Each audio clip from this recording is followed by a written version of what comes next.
Bahagyang bumilis ang kilos ng bagyong Yolanda. Alamin natin ang iba pang detalye mula sa ating resident meteorologist, Ginoong Nathaniel Cruz. Mangtani. Mark, 5 beses nga naglandfall sa Visayas ang Typhoon Yolanda. At sa ngayon, huling namataan ang mata ng bagyo dyan sa may baybayin ng Tibiao, Antique, kaninang alas 3 ng hapon.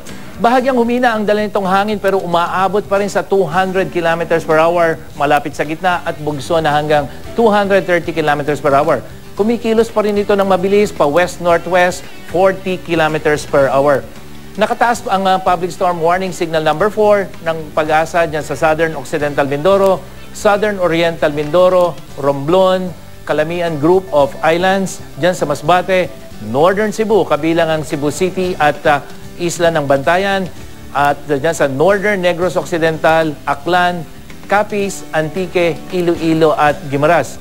Signal number 3 naman sa nalalabing bahagi ng Occidental Mindoro, nalalabing bahagi ng Oriental Mindoro, Burias Island, Sorsogon, Marinduque, Ticao Island at Northern Palawan kasama ang Puerto Princesa, dyan sa Northern Samar, Eastern Samar, Samar, Leyte, Southern Leyte, Bohol, nalalabing bahagi ng Cebu at Negros Oriental at rest of Negros Occidental kasama ang Camotes Island, Biliran at Dinagat Province.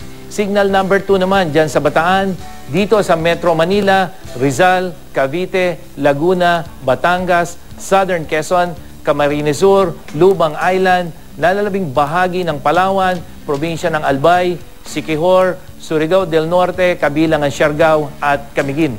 Nakataas pa rin ang signal number 1 dyan sa Pampanga, Zambales, Bulacan, Camarines Norte, nalalabing bahagi ng Quezon, kabilang ang Polillo Island, Catanduanes, Surigao del Sur, Misamis Oriental at Agusan del Norte.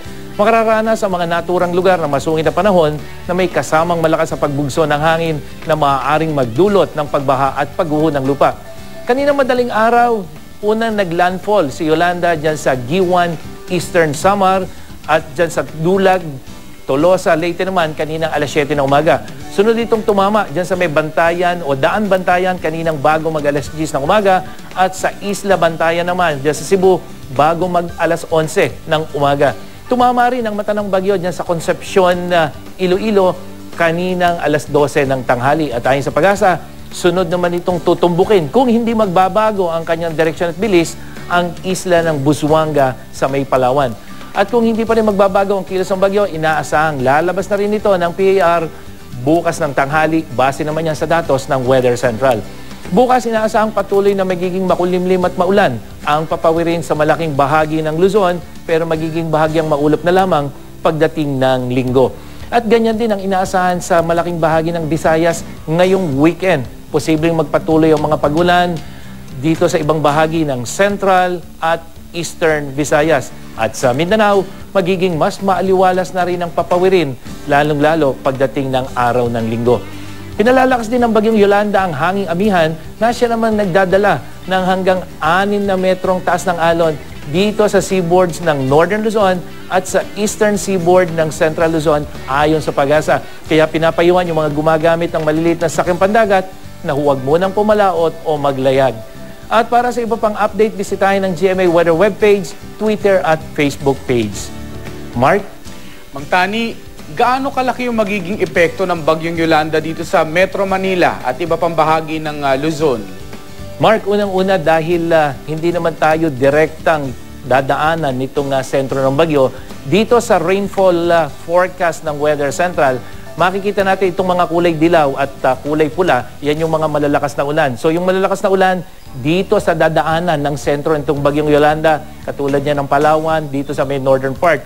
Pero habang lumalayo ka dyan sa sentro, katulad din sa Metro Manila, may mga pag-ulan pa rin, pero hindi na kalakasan, hindi katulad dito sa mga dinaanan, maging dito sa Mindanao. So dito sa Metro Manila, ngayong gabi hanggang bukas, asahan na natin yung light hanggang moderate na ulan. At pagdating naman sa hangin, yun nga, malayo tayo sa sentro ng bagyo. So yung malakas na hangin, ang konsentrasyon niyan dito sa may Palawan hanggang dito sa may Mindoro. Pero habang lumalayo ka dyan sa gitna ng bagyo o sa mata ng bagyo, may mga hangin pa rin pero hindi nakalakasan. So dito po sa Metro Manila, magkakaroon pa rin tayo ng mga hangin pero hindi na po kalakasan. Pero muli mga kapuso, dapat po lagi tayong I am ready dahil yung bagyo ay nandito pa rin sa loob ng ating Philippine Area of Responsibility. Mark? Maraming salamat, Mang Tani, ang aming pong resident meteorologist ng GMA Weather.